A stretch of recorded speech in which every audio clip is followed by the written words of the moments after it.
In the early hours of October 16, 1946, inside Nuremberg prison, one of the Third Reich's highest-ranking military men walked toward the gallows.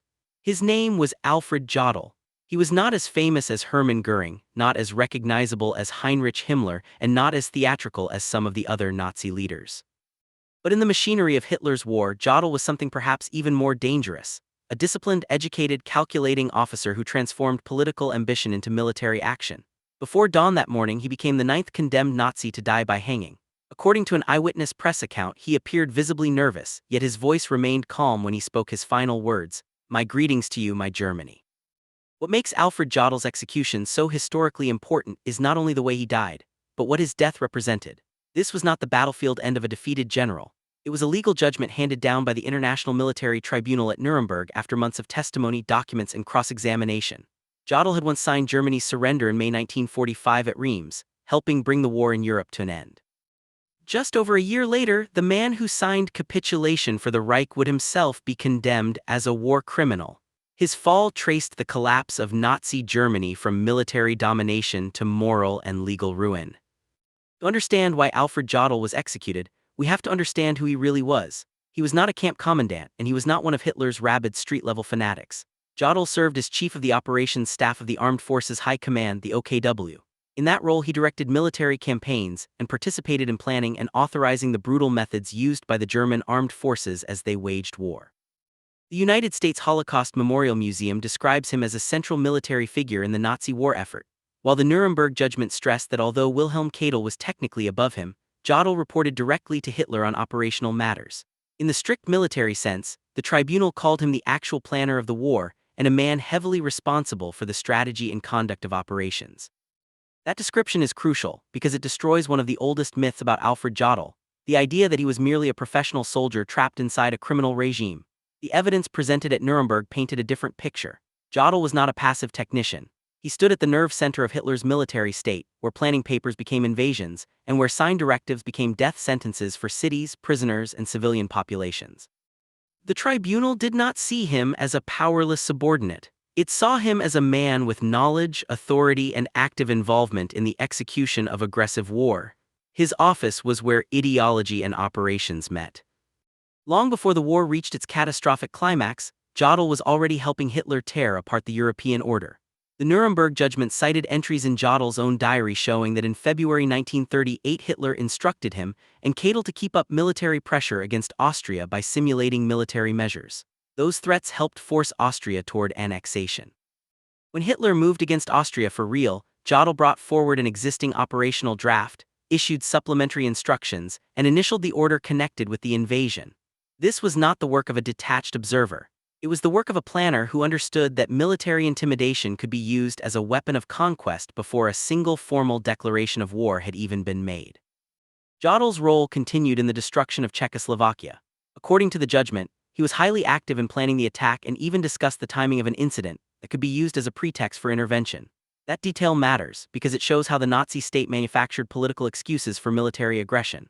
After the Sudeten crisis, Jodl recorded words celebrating Hitler's success and praising the Führer's willingness to risk even world war. This is one of the clearest windows into Jodl's mindset. He was not simply obeying orders in ignorance. He admired the result. He understood that force, intimidation, deception, and readiness for massive war were all part of the Nazi method, and he helped implement it.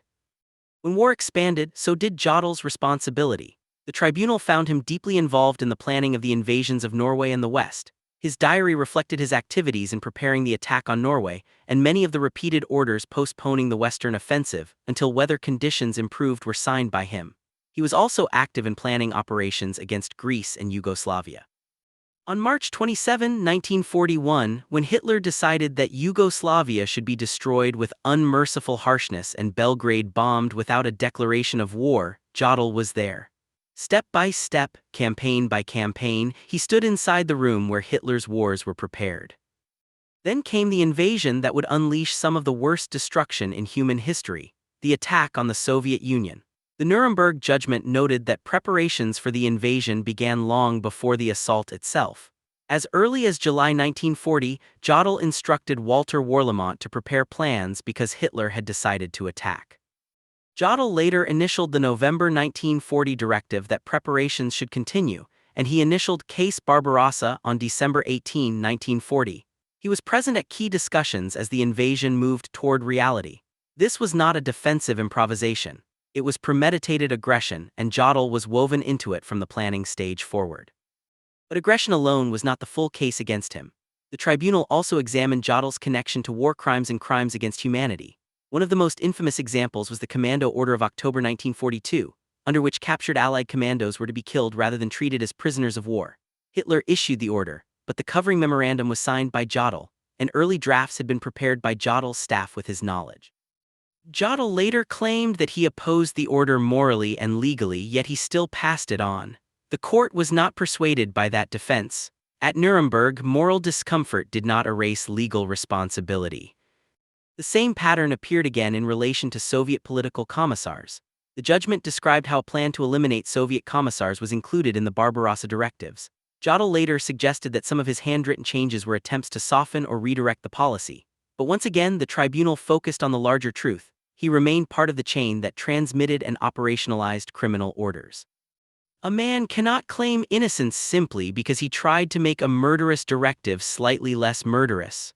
Nuremberg forced the world to confront that uncomfortable reality. Jodl was also implicated in savage policies on occupied territory. By teletype on October 28, 1944, he ordered the evacuation of the population of northern Norway and the burning of their houses so they could not aid advancing Soviet forces. The judgment cited a Norwegian government document stating that such an evacuation did occur, and that around 30,000 houses were damaged.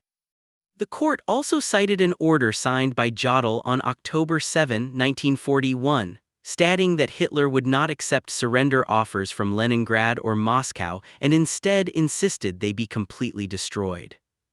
Add to that Jodl's 1943 speech to Gauleiters, where he said remorseless vigor and resolution were necessary in occupied Western Europe to force work on the Atlantic Wall, and a pattern emerges. This was a commander who helped translate total war into policy against civilians. And yet, in one of history's cruelest ironies, Alfred Jodl also became one of the faces of Germany's surrender. On May 7, 1945, at General Dwight D. Eisenhower's headquarters in Reims, Jodl signed the instrument of Germany's unconditional surrender on behalf of the German High Command. For a brief moment, he represented the final collapse of Hitler's empire. The uniformed planner of aggression was now the man admitting defeat before the Allies. But signing surrender did not wash away responsibility for the crimes that had come before. It only preserved him for judgment. After the war, the Allies chose not to treat the leading figures of the Third Reich as merely defeated enemies. They chose to put them on trial. The Nuremberg proceedings created an unprecedented documentary record. According to the U.S. National Archives, the records of the trials include transcripts of proceedings, prosecution and defense exhibits, interrogation records, document books, and official court papers. This mattered because the case against Jodl was not built on rumor or revenge. It was built on paper trails, diary entries, military orders, signed memoranda, and the testimony of the regime's own insiders. In a system built on bureaucracy, bureaucracy became evidence.